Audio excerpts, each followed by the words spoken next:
Hey everyone, and welcome to a brand new video. Tonight we have all 5 parts of a story by the name of I Keep Seeing Myself Around Town.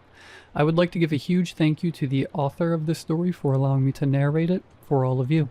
It's not too often that we find a single story that goes over an hour, but we have one tonight. If you all enjoy it, please be sure to drop a like rating. Let's see if we can reach just 1,000 likes on this one. It's always very much appreciated. Subscribing if you are new is also very much appreciated, as I do post content just like this all of the time. Sit back, do whatever it is that you do to relax, enjoy the story with no mid-roll ads, except for the ad break after this intro. There will not be any more after that one. And as always, I hope you all have a great night. I have a good memory. I don't mean that to boast. It's just meant for context, because context matters a lot here, and I need you to understand that what I'm about to describe is not some sleep deprivation BS or anything like that. I have always had a good memory. I have always remembered faces, names, hyper-specific conversations, or even how the lights came in through a window in my attic at noon 6 years ago, which I have no reason to remember. But I do anyway. My girlfriend finds it charming and calls it my party trick. My boss always found it creepy, but I've never really thought much about it either way. It got sharper about 2 months ago. I'm not sure how else to describe it. Something like sharper or cleaner or more tuned in, I guess you could say. Like I'd walk into a room and remember every previous time I'd been in that room, and with such clarity that it made it feel almost physical. I started remembering dreams I'd had years ago, and remembering the names of kids I went to elementary school with, kids I hadn't thought about in near 20 years. Their faces arriving fully formed and detailed in my mind at random moments during the day. I mentioned it to my girlfriend Sasha, and she just said it sounded like my brain was finally working properly, and joked about it. I just laughed along. This was all before the news footage. I moved to the city about 14 months ago. I moved here from the big city, I'll call it, for a job that turned out to be just fine, but not great. The kind of job you keep because leaving requires way more energy than staying. It's a small city. You learn the streets quickly, and you can easily start recognizing faces at the coffee shop, or at the grocery store, or at the train station on your morning commute. I was watching the local news on Thursday evening. I'd recorded it before heading to work. Something about a zoning variance a few blocks over, just letting it run in the background while I made dinner. The reporter was standing on a street corner doing her segment, and behind her, on the sidewalk, people were walking past in those stiff, awkward walks that people do when they realize there's a camera nearby.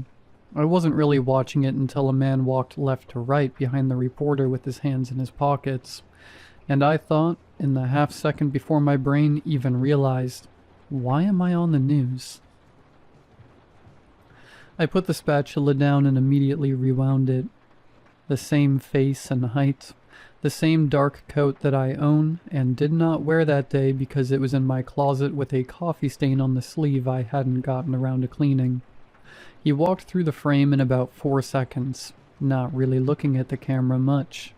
I watched it 6 more times.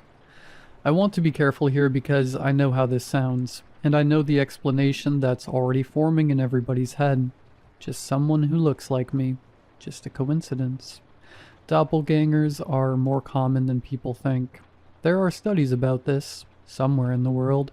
Some people share your face, and occasionally, one of them ends up in the background of a news segment. I know, I had thought the same thing. The thing is, though, and I need you to stay with me here, my memory does not allow for much uncertainty. I know my own face. I know the way my jaw sits. And I know the way my nose bends slightly to the left from a break I got in high school that never set right, or the specific shape of my hairline. I know these things not because I'm vain, but because a good memory includes the things you see every day, whether you want to remember them or not. That was me.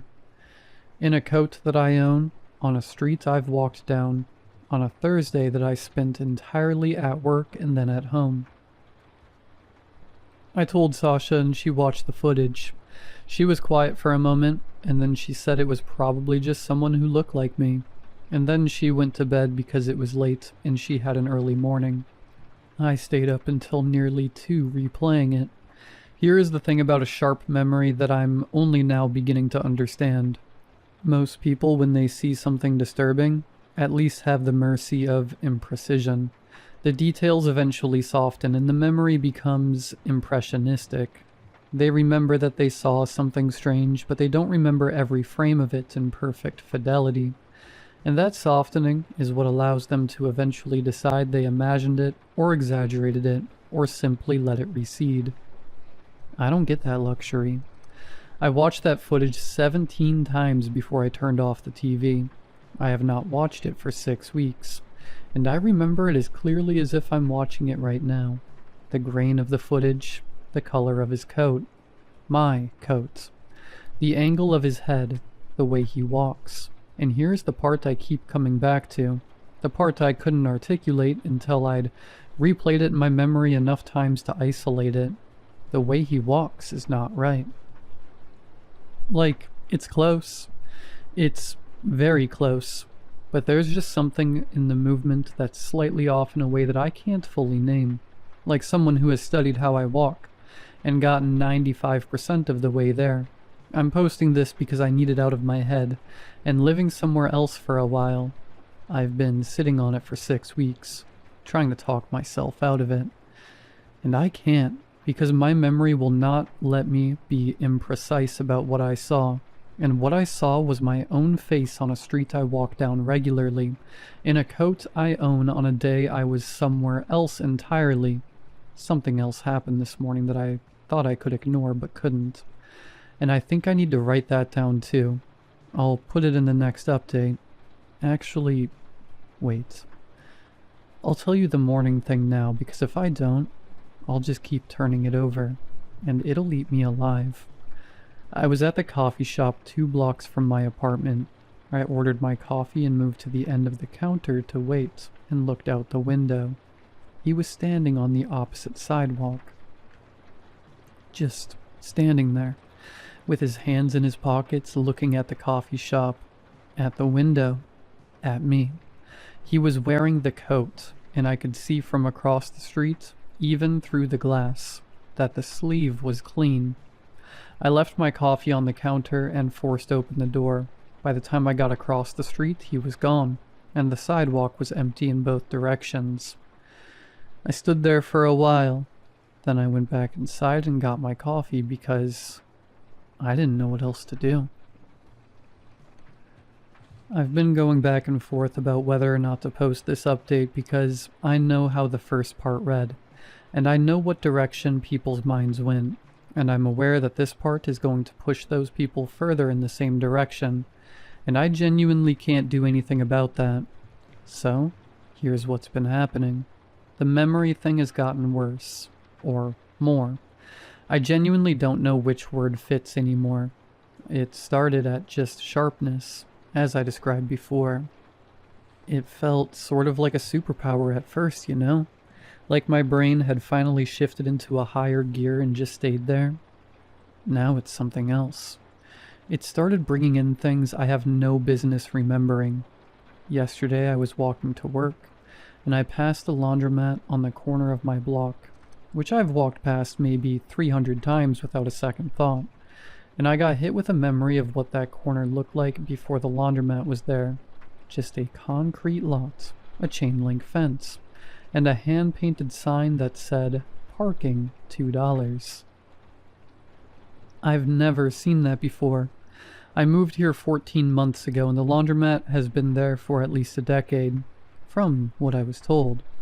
I googled it when I got to work, found a local neighborhood blog post from 2013 complaining about the new laundromat being built there and mourning the loss of the parking. When I went to the images, the parking lot looked exactly the way I remembered it. I don't know what to do with that. The worst one was the carnival. There was a flyer stapled to the telephone pole on my walk home, around 2 weeks ago. It was sun-bleached and half-peeled, the kind of thing you'd walk past 100 times without registering. I registered it, and to be honest, I don't know why. I stopped and looked at it, and it was just a standard traveling carnival advertisement, faded enough that most of the text was gone. Just an illustration of a big top tent and some block lettering that said, "Marvel at the Impossible," and a date that had already passed by several months ago. And then I was somewhere else, almost like a daydream. Or, I guess, a more accurate way to describe it would be like a door opening.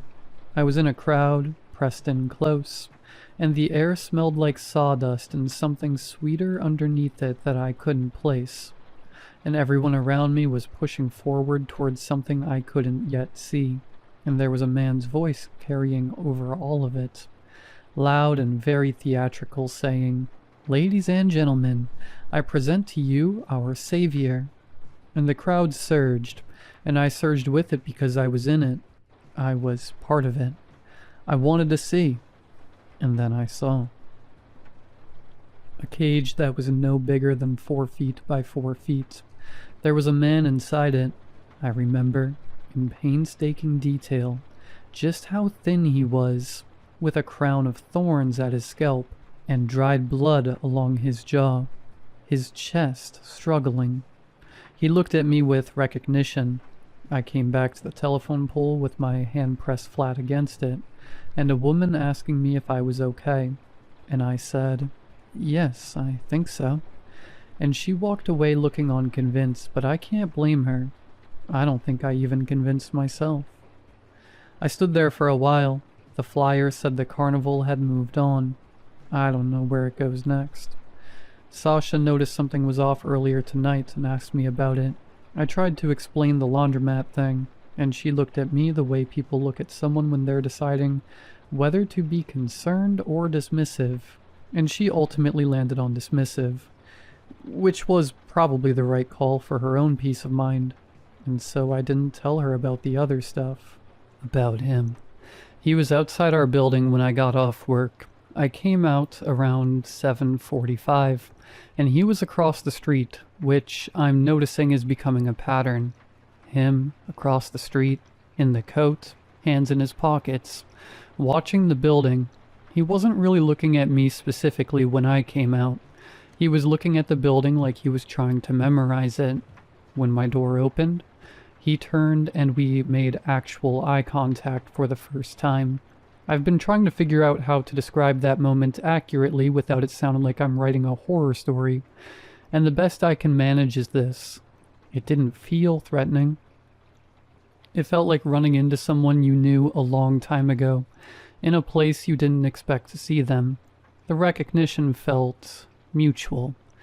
I could tell from across the street that he recognized me the same way I recognized him, which should have been obvious given what he looks like, but the specific quality of it was different from what I expected. He didn't look surprised. He honestly looked like he'd been waiting for me to notice. I crossed the street. I know. But I was already moving before I finished the thought, and I think part of me needed to close the distance more than I needed to be sensible about it. He didn't run this time, thankfully. He stayed where he was and let me come to him. Up close, the wrongness I noticed in the news footage was more pronounced. His face is my face. The jaw, the nose, the hairline, all of it matching in a way that goes past coincidence into something I can't name. But his eyes were wrong. Just the quality of them, the way they moved. He said something before I could say anything. His voice was mine, which I somehow hadn't fully prepared for some reason, and he said, "Have you started remembering too?" For a second, I thought he meant the laundromat, or the carnival, or any of the other things I've been trying to pretend are explainable even though I know they aren't. I said yeah because it was true, and because I couldn't think of anything else to say to my own face. He looked at me for a second like he was trying to figure something out, or like I'd done something he wasn't expecting. Okay? He said. And just that. We stood there for what felt like a lot longer than I'm sure it was. At some point I noticed the tree on the corner and the way I could see every single leaf on it individually, each one separate and distinct from the ones around it. I could see every vein and every color variation, each one its own specific thing, rather than just a part of a tree. I don't know how long I stood there doing that. I've never been able to do that before. How long have you lived here? He said, pulling me back. 14 months. He nodded slowly, and something in his expression shifted, but I couldn't read it. What's your name? I said, even though I already knew. I just needed to hear him say it anyway. Ren, he said. Yeah, I said. He looked down at the sidewalk and then back up at me, and I could tell he was deciding something. The laundromat corner, he said. You remember what was there before? It wasn't a question. It was a parking lot, I said, with a chain-link fence and a hand-painted sign. He nodded again. The carnival, I said. I could see his jaw tighten just slightly. Yeah. What is that? I said. What is that memory? I don't know. And the thing that got me was that it honestly sounded like he meant it, as if he'd been sitting with the same question and hadn't gotten anywhere either. I wanted to ask him 100 things. I had a whole list in my head on the walk across the street, but standing in front of him, in front of myself, whatever. Every question felt too large to start. Are there more of us? I asked because that felt like the one that mattered most. He looked at me for a moment, then his eyes moved past my shoulder. I turned around. Across the street, maybe 40 yards down, a man was standing completely still under a streetlight that kept flickering on and off like it couldn't commit. In the same coat, with his hands in his pockets. My stomach dropped. When I turned back, the other Ren was already a few steps away, moving down the sidewalk. Hey, I said. Hey, wait. I know, he said without turning around. I know. And then he was gone around the corner, and I was standing alone on the sidewalk with whatever that was across the street still watching me. I didn't go after him. I looked back across the street. The third one hadn't moved. He was just standing there looking at us. Well, at me. With an expression I couldn't read from that distance. A car passed through the intersection. When it cleared, he was gone. I stood there for a while. Then I went home and told Sasha work was fine, made dinner, and tried to let everything go flat again. Around 11, I went to the window for no reason I could explain. Halfway down the block, on the opposite sidewalk, someone was standing with their hands in their pockets. He was facing the building. I've been putting off writing about the transit station for 2 days. Every time I try, I lose the thread halfway through and have to start over. And starting over means going back to the platform. Fully, every minute of it. I'm going to try to get through it tonight, though. The memory thing first, because it's gotten bad enough that I need to document it before I get to the station. And so you have context for why the station hit me the way it did. I can't watch TV anymore. I tried the night before last, just some background noise while I made dinner, same as always. And within about 4 minutes, I was somewhere else entirely, standing in a field I had never seen. Well, whatever was on the TV kept blabbering. When I came back, I had a pan on the stove going dry, and Sasha was in the doorway asking me something I didn't catch. The field was so specific in the way basically everything is specific now, which is to say, without softening anything. every detail arriving at full volume and staying there. There was red clay and scrubby grass, a creek running along the south edge of it, and a stand of pecan trees big enough that you could tell they'd been there a long time, their canopies wide enough to block the sky underneath them. Something had been built near the trees once, and was gone now, and all that was left was just a foundation outline in the grass, the shape of walls that had once stood and fallen, and been absorbed back into the ground over however many decades it had been.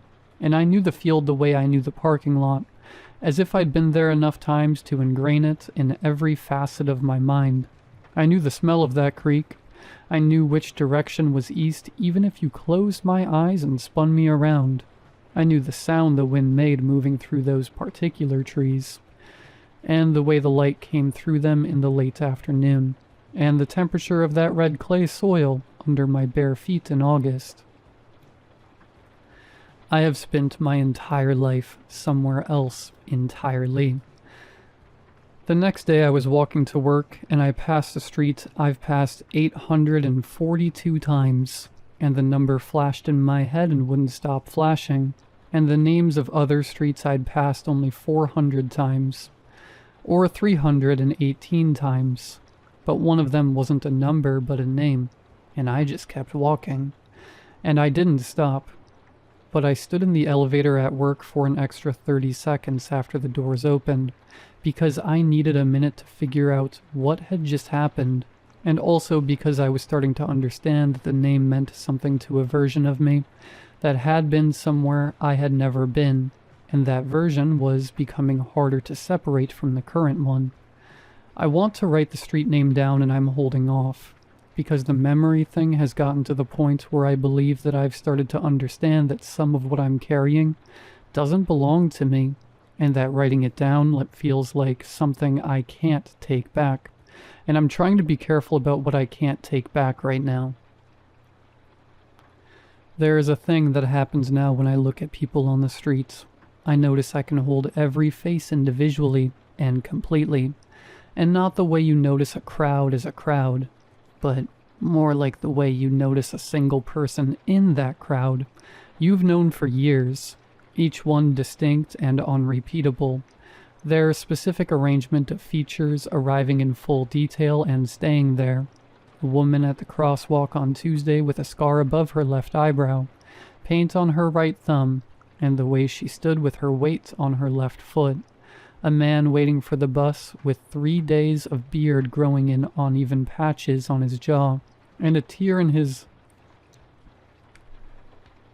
tear in his left coat pocket that he'd tried to mend with a safety pin. I remember both of them now with the same detail as I remember Sasha's face, as I remember my own face in the mirror this morning. Everyone I pass is permanently filed. I carry all of them, and I can already feel the weight of that starting to add up.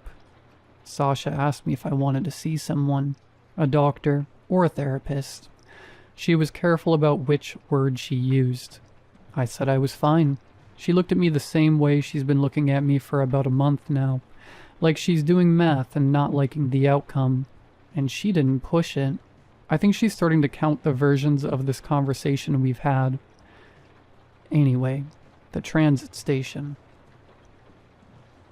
I take the same line every morning. I have been for 14 months. It's a 22-minute ride. I've timed it, and I've done it enough times that the stations are like clockwork. I even know when to look up from my phone without checking the map. 3 Wednesdays ago, and I now remember every painstaking detail of it. I was on the train, and I looked up at the wrong station, or what I thought was the wrong station, because we were stopped somewhere I didn't recognize. The platform was concrete, old enough that the paint had been touched up in patches, several different shades of the same off-white layered over each other across decades. And there was a sign on the wall that I couldn't read from my seat because the train car was between me and it, and I could only catch the edge of one letter. The doors were open. I have no idea how long they'd been open for. Nobody got on. I looked around the car. 2 other people, both with headphones, and neither looking up. The doors closed, and we moved.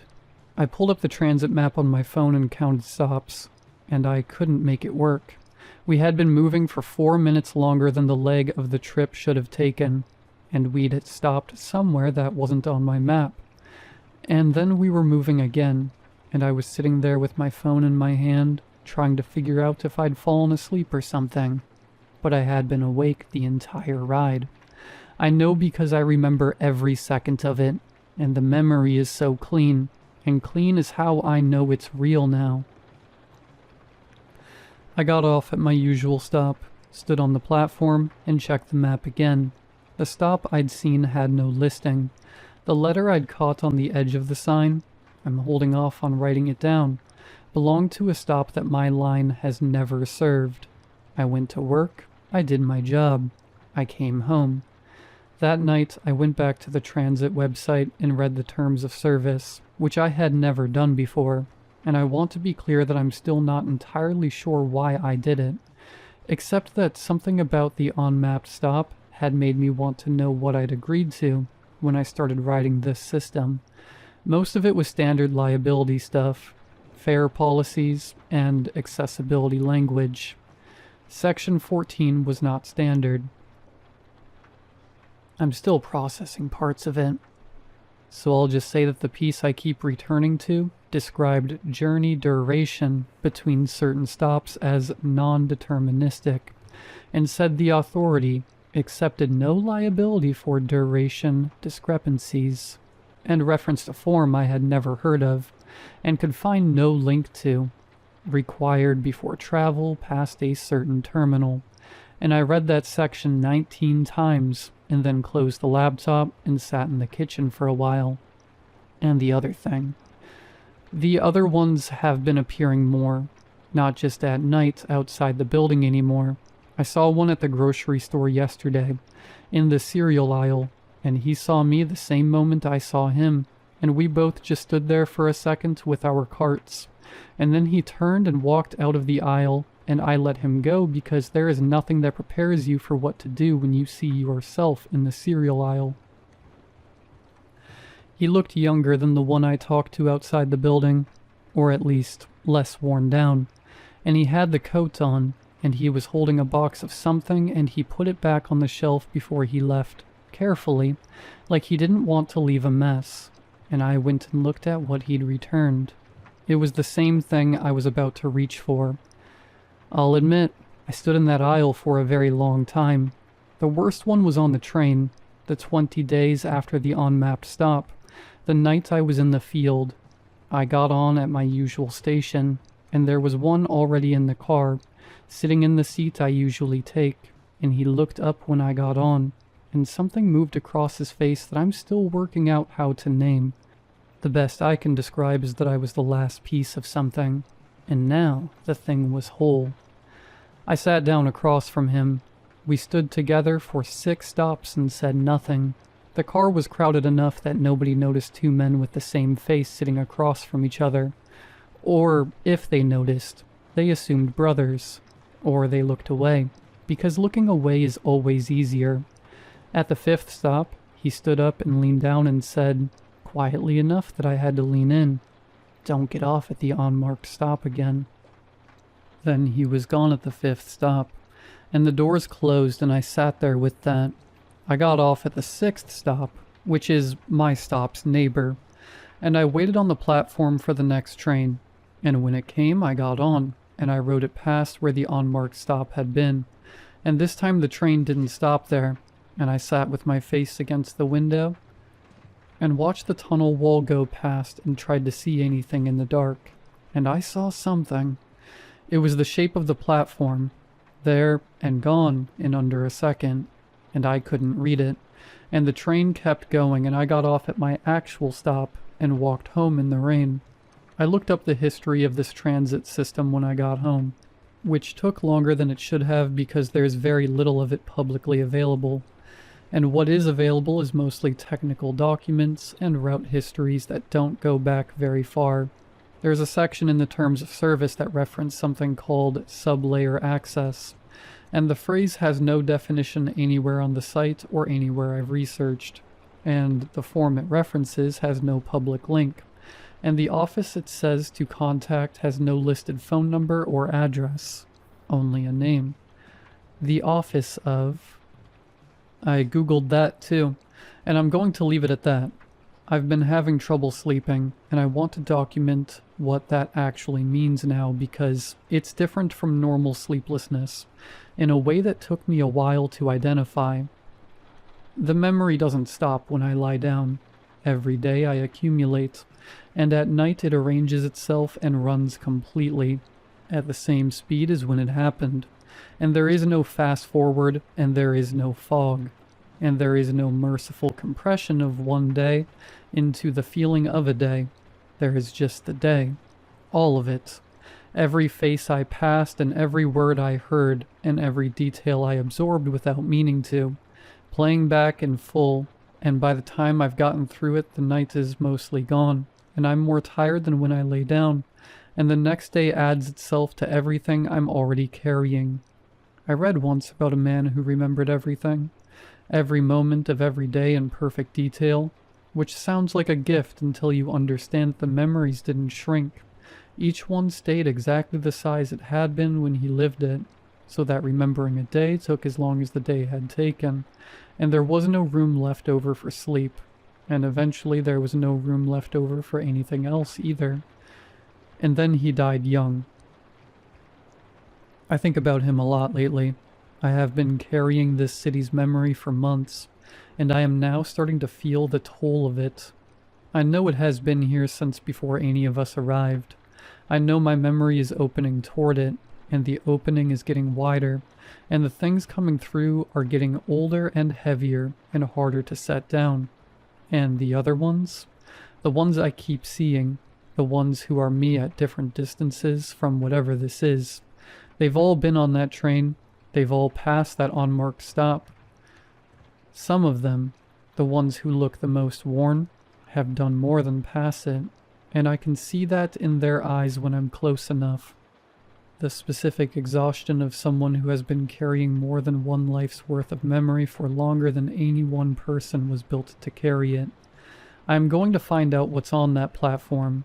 I'm writing this down first so it exists somewhere outside my head, because the details have started blurring at the edges in a way that scares me more than anything else I've written here, and I want a record of how things look to me right now, before whatever comes next changes the shape of them. My name is Ren. I've lived in this city for 14 months. I have a good memory, but I don't think all of it is mine anymore. I think the city knew my name before I ever moved here.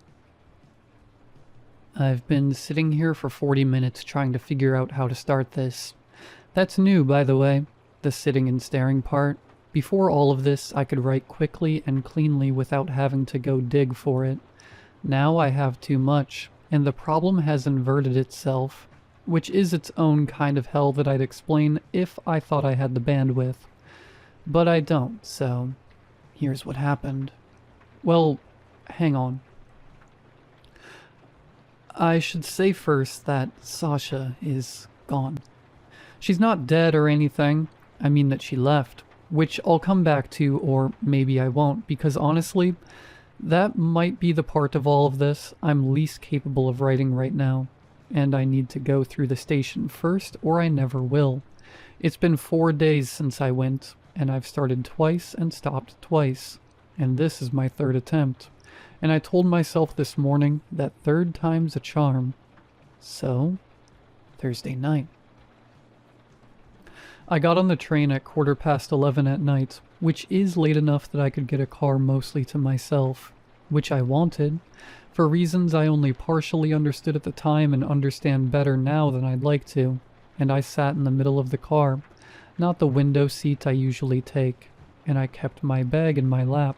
I should describe how the memory had been in the days leading up to this, because it's relevant and because the only way I know how to tell this honestly is in order. It had been bad. Hell, who am I kidding? It had been worse than bad. I'd started losing the floor underneath things, if that makes sense. The stacking upon stacking of memories was getting so hard to handle, so much so that my own day would start to bleed into one I'd never lived, and I'd catch myself halfway through a thought that wasn't mine, and I'd have to pull back to the surface. And that pulling was getting harder every passing minute. Names were coming in, names of people I'd never met, first and last, arriving fully formed like someone whispering them into my ear, and then faces attaching to the names, and then histories, and I was carrying maybe 40 or 50 complete strangers in addition to everyone I'd actually met, and they were as detailed and present as the people I'd known for years, and the math of that was doing something to me I couldn't feel the bottom of anymore. The night I got on that train, I had not slept in almost 2 days, and definitely not for lack of trying. The replay had gotten long enough that a full night wasn't sufficient to run it, and so it just kept going past sunrise, which meant mornings had started arriving mid-yesterday, and I was always behind, always trying to catch up to the present day while the previous ones were still going. I was on the train for 6 minutes before the lights in my car flickered and stayed dim. I want to be precise. It was not off, just dimmed. Think a power reduction rather than a full-on failure. And the other cars ahead of mine stayed bright. I could see them through the windows and the connecting doors. Just mine was messing up. I sat with that for a moment. Then I sat with the fact that I was the only one in the car, which I hadn't confirmed until I looked, but which I'd somehow already known. 4 more minutes. The train slowed without any announcement. The doors opened. I knew the stop. I'd seen the shape of it from the window on the night I'd pressed my face to the glass going past it, which felt like a long time ago now, but really wasn't. A platform made of concrete, the same off-white paint and layers, and it was bigger than I'd registered from the window, wide and extending further back from the track than I could see from where I was sitting. A sign on the wall, the edge of a letter, one more time, just like before. I got up. I know how that reads. I know what the wren on the train had said, but I was already standing, already moving, and the truth is that I'd made this decision days prior, and I'd only been pretending since then that I still had a choice about it. I stepped off the train. The doors closed behind me. I turned around and watched the train leave. It hadn't occurred to me until it was gone that I had no plan past this point. The platform was abnormally cold, and I could hear the train pulling away through the tunnel until I couldn't hear it anymore. And then what I could hear was my own breathing, and a sound beneath it that took me a moment to identify. Water, somewhere, gathering and swelling, one drip at a time, before detaching and falling. I turned to look at the sign on the wall. Ray's Lane, Platform C. I stood there reading it for longer than made sense. The letters were ordinary enough. The station name format identical to every other stop on my line. The paint on the C was a slightly different white than the surrounding wall, most likely painted over, which I noticed right away. And the age of everything around it put that repainting at least 3 decades back. I knew this stop. That was the thing that broke through everything else. I knew it. This was inside me, mine, from the version of this city that had been loading into me for 14 months. I walked toward the exit stairs. The stairs went up about 30 feet and led out into a corridor.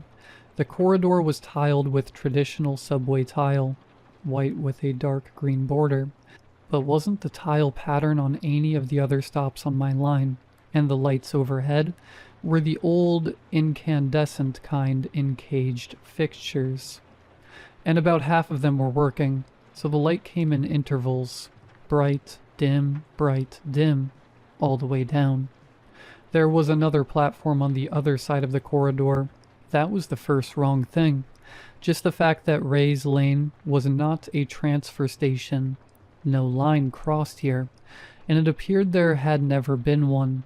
and yet there was a second platform through an archway at the end of the corridor, and I could see it from where I was standing, and it was bigger than the one I'd come from. I walked toward it. The second platform was a waiting room, or had been one once, with wooden benches in rows, and most of them still upright, while some had collapsed. A ticket window with frosted glass, with a small half-circle cut out at the bottom for transactions, and something smeared on the inside of the glass that I didn't stick around to examine too closely. The ceiling was high enough that the light didn't fully reach it, and I couldn't tell you what was up there, and I'm going to stay with that and try not to speculate. A man was sitting on one of the benches. I stopped walking. He was wearing the coat. He didn't look up when I came in, just sat there with his elbows on his knees and his head down, and I could only see the top of his head and his hands, which were clasped together in front of him, and there was something wrong about the stiffness of him, the complete lack of the small, involuntary movements that people make, the shift of the body, the turn of the head, even the rise and fall of breathing, and I stood at the entrance to that room for a long time before I understood that what was wrong was that he wasn't doing any of those things. I said his name. My name. He raised his head. I'm going to try to describe his face, and then I'm going to say one more thing about it, and then I need to move on because I've started over twice at this exact point, and I can't do it a third time. It was my face. All of it was my face. The jaw, the nose bent left, the hairline, everything I know from my mirror, and more than my mirror, because when I was close enough I could see things you can't see in a mirror, like the way the skin sits under my eyes when I'm exhausted, or the specific compression at the corners of my mouth that I didn't know I made until I saw him making it. My face. But his eyes were his, and they were full. That's the only word I have. Full. Full in the way that an overfilled glass is full, or full in the way that a room crammed floor to ceiling with objects is full, in the way that leaves no room for anything else. Full to the absolute capacity of something that had been filling for a very long time, and whatever was filling it had been filling from a source that never stopped. He looked at me, but I was not what he was looking at, because there was no space in him for anything new. I could tell he had been here for a while. I don't know how long, and I didn't ask. I think asking would have required an answer, and I think an answer would have required him to locate himself in time well enough to give one, and I don't think he could do that anymore. I think time, for him, had become what my days had started to become, layered and non-sequential, and getting harder to navigate toward any particular point. "You shouldn't have gotten off," he said. His voice was my voice. "I know," I said. "No," he said like he was clarifying. "You don't know yet." He looked back down at his hands. I stood there, and while I stood there, the memory thing did what it always did, which was accumulate. And I started to understand that accumulation here was different from accumulation on the street or in the train, because what was in this room felt different than the things above ground. I could feel the walls. I don't mean I was touching them. I could feel the age in them, and with the age came the things that had been down here in the dark for however long this place had been down here in the dark, and I could feel them arriving. I want to tell you I left immediately. I want to tell you I turned around and walked back to Platform C, caught the next train, and came home, and that was the end of it. I was down there for 3 hours.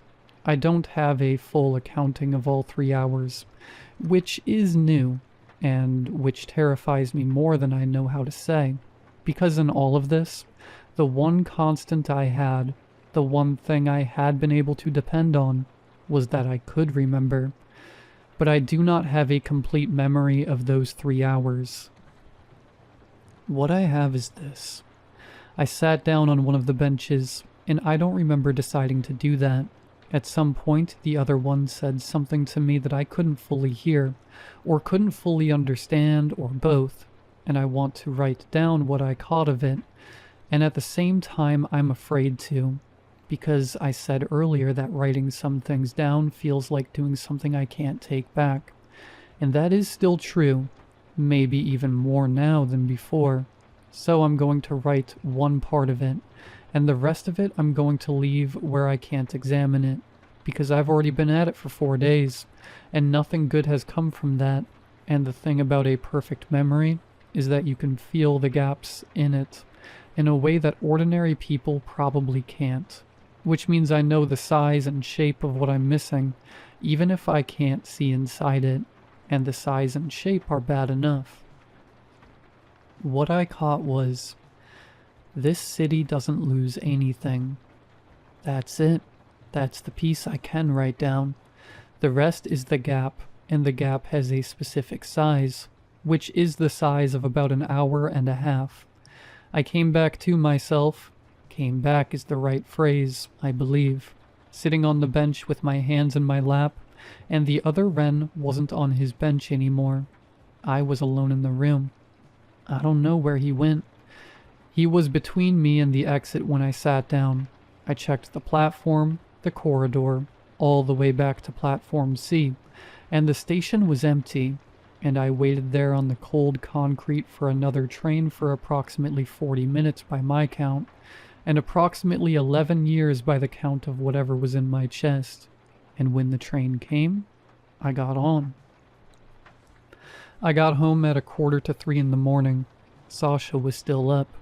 I'm not going to write about the conversation that followed because I can't hold it in the right way yet, and because she deserves better than being rendered in a horror story, which is what this has become, and the specific look on her face when I sat down across from her is not something I'm going to commit to the record unless I understand what I'm doing better than I currently do. I'll say this much. She looked at me, at my face, for a long time without speaking, and then she said she couldn't tell anymore if she was looking at me. Not in a supernatural way. She said it very plainly, like something she'd been sitting with for a while and finally decided to say out loud. She's staying with her sister. She left the day before yesterday. I haven't posted in a while, and I know how that reads, especially given where the last part ended, and I want to be clear that I'm fine in the basic ways. I'm still going to work. I'm still eating. The memory is what it is. It hasn't gotten worse since the station, but it also hasn't gotten better. And the hour-and-a-half gap sits in the middle of me like a tooth that isn't there anymore. The kind of thing you keep accidentally finding with your tongue. I haven't seen the others in 4 days. I don't know if that's good. I looked up the office of special again this morning, and I found something I hadn't found before. I don't know if it's always been there, or if it went up recently. I'm aware, by the way, of how that sentence sounds, that not being sure of something has always been there is a fully deranged thing to say, but my ability to care about how I sound has taken some hits lately, so excuse me. There's a form. I found the form. It has a name and a processing address, and the processing address is in this city, and it is not very far from Ray's Lane. I'm going to fill it out. I know. But here's the thing I keep coming back to. The thing I've been circling for 4 days without landing on. I went to that platform to find out what was there, and I found it, or at least part of it. And then I lost an hour and a half, and whatever was in that hour and a half, I can feel it, and the city has a memory that never loses anything, and somewhere down there, in that room, in that gap, is the piece of what I'm becoming that I'm still missing. And I can't live with a gap. That's the thing about people like me. That has always been the thing. I cannot live with a gap. My name is Ren. I have lived in this city for 14 months, and I will still be here tomorrow. and I will still be carrying everything I have ever seen, and heard, and touched, and passed, and I still do not know what any of it means. But I think I'm starting to. The form has 12 sections. I've already filled out 11. I should probably say up front that this is going to be the last one. And before anyone asks, no, it's not because I'm done. I'm still here. I'm still going to work every day and coming home every evening and all the rest of it. It's because when you run something like this to ground, eventually the ground has a floor and I've hit it. Past that, there isn't more to document so much as there is just the thing itself. And the thing itself doesn't translate all that well. I think I've understood that for a while and kept going anyway because writing it down was the only way I had to carry it outside my head, even a little. I don't need that the same way anymore. I'll get to why in a minute. For now, section 12. I filled it out on a Wednesday, 6 days ago to be precise, which I am always going to be, and I remember the light coming in through the east-facing window at that hour, the slant of it across the table, and the coffee I'd made that had gone cold because I kept reading the section and not committing to signing it, and reading it again. The 12th section was a declaration. 7 lines. The first 6 were factual. Name, current address, length of residency, primary transit line, and home stop number, and one other field that I wrote down without looking at the pen while I did it, which I think was the right way to handle it. The 7th line was a single sentence in a font just a degree smaller than the rest of the document, in a way that I noticed and could not tell you at all if it was intentional or not. I understand that submission of this form constitutes acknowledgement of prior agreement. I signed under it. I folded the form in thirds and put it in the pre-addressed envelope that had come with it, and walked it to the mailbox on the corner and dropped it in. I stood at the mailbox with my hand on the flap for exactly 2 minutes. Then I went home. Here's the thing about prior agreement, the thing I've been sitting with for 9 days, which I want to write down while I can still hold it. Before I went to the station, before section 12. Before any of the things in any of the previous parts, I thought of my memory as mine, which seems obvious in the way things do until you examine them enough times that they stop making sense. The kind of obvious that falls apart the moment you actually look at it, and then you can't get it back, and you can't remember why it ever made sense in the first place. I moved here because of a job. I've said this. A job that turned out to be just fine, but not great. The kind of thing you keep because leaving takes more energy than staying. Here is the question I've been asking myself for 9 days. Why this city? There were other cities with similar jobs. I applied to 4 of them. I remember the whole process clearly. I remember the cover letters and the phone screens, and the order the offers came in. And I remember choosing this one without being able to articulate exactly why. Just a pull, just something that felt like the right direction. Prior agreement. The form acknowledges something that was already done, and the thing that was already done was the choice. And the choice was made a long time before I sat down at a kitchen table and started filling out applications. And I don't know how far back it goes. And by God, or whatever else is out there. I don't think I'm supposed to know that yet. I'm going to write about the gap now. I've been working up to it since I started this 2 hours ago, and I keep sliding away from it, which is new, the sliding away from something, and I'm going to name that and keep going. The gap began to fill the afternoon I mailed the form, gradually at first, slow, then faster, then there. And you can't locate the exact moment it arrived, and by the time I went to bed that night, I had maybe half of it, and by Thursday morning, I had most of the rest. The other Wren, the one on the bench at Platform C, said more than, "This city doesn't lose anything." I'd caught one sentence of it and been holding that sentence for days, turning it over, and what I had was the end of a longer thing. The full sentence was, "This city doesn't lose anything, and you've been carrying it long enough that it's already retained you." I asked him what retained meant. He said, "You already know." He was right. I did know. I'd known for a while, carrying the knowing around in the same way I carry everything else now, not thinking about it directly, just aware of it, of everything, present and unhelpful. What followed, the piece that was in the gap, the part I've been building toward, is that he told me something about the others, the ones I'd been seeing on the street, in the cereal aisle, on the train. I've been thinking of them as warnings, but he said no. "They're you," he said. I said I knew that. No, the same correction as before. All of them are you, and all of them are here. It took me a while to work out what he meant by here. I'm beginning to understand. Here in the way the parking lot is here, and the field is here, and the carnival is here, the same way that this city's memory doesn't store things and set them aside.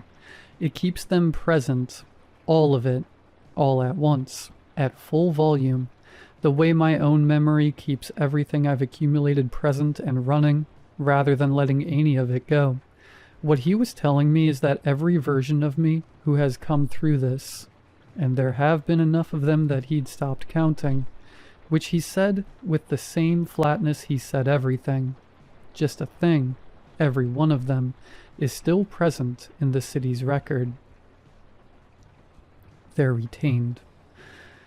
Retained isn't the same as gone, and the city doesn't lose anything, and the gap has a specific size and shape, and the shape is the shape of understanding that for as long as it took me to understand it down there, in that room, in the specific cold of that place, which turned out to be an hour and 20 minutes.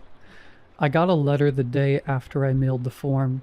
It was on my doorstep, just inside the door, which was locked. I found it when I left for work in the morning. It was a standard white envelope with no return address, and my name and address in a typeface I didn't recognize. Inside was one page with my name at the top, a reference number, a form number, a date. At the bottom, below where it said "Thank you for your submission, welcome back." I stood in my doorway reading those 2 words for about 3 minutes. I could tell you the angle of the morning light, which stair creaked when I shifted my weight, how many birds were on the telephone wire above the front steps. Those 3 minutes are going to be with me at full volume for the rest of my life, and I knew that while I was standing there, which is a strange thing to know in real time. Then I put the letter in my bag and went to work. Here is what welcome back means. Here is the thing I've been arriving at for 9 days. I've done this before. The form has my name because my name has been on the form. The prior agreement is prior to my memory of it, prior to my memory of moving here, prior to every choice I thought I was making freely. The city knew my name before I arrived, and I arrived anyway. The memory started sharpening the moment I crossed into its limits. The platform was there. The bench in the waiting room has had other people on it. And those people had my face. I will be on that bench eventually, and the Wren who comes after me will find me there. He'll cross the street to get a better look, and I'll recognize him. I haven't seen the others in 5 days. The ones who used to stand across the street at night, or turn up in the cereal aisle, or sit across from me on the train. Nothing. 5 days. I think about the one in the cereal aisle, the one who looked younger, who set the box back carefully on the shelf before he left. He had the whole thing ahead of him still. The memory sharpening, the news footage, the long nights, the station, the bench, all of it still coming. I hope he takes his time. Sasha texted me this morning, just checking in, which is what the texts have been lately, careful and short. And I wrote back that I was okay because I am. in the most basic of ways. She said she was glad. I said the same because I was. My name is Ren. I've been in this city for 14 months, and I was here before that too, in whatever way a person can be somewhere before they arrive. And I think the city has always known that, and I'm starting to think I've always known it too. I went for coffee this morning, the place 2 blocks from my apartment. I stopped on the sidewalk across from it. I don't know how long I stood there, long enough that I should have been cold, and wasn't. Or was and didn't register it, which amounts to the same thing. Hands in my pockets, looking through the glass at the people inside, the way the light hit the counter, the way the morning moved in there all warm and ordinary. There was a man at the end of the counter waiting for his order. He was looking out the window, at me. I recognized him immediately, the jaw, the nose, the way he was standing. I thought, another one. I thought, how far along is he?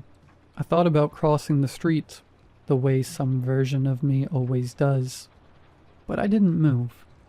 I just stood there with my hands in my pockets and looked at him through the glass, and he looked back at me. And I knew, the way I know everything now, that he had a coffee stain on his coat sleeve he hadn't gotten around to cleaning.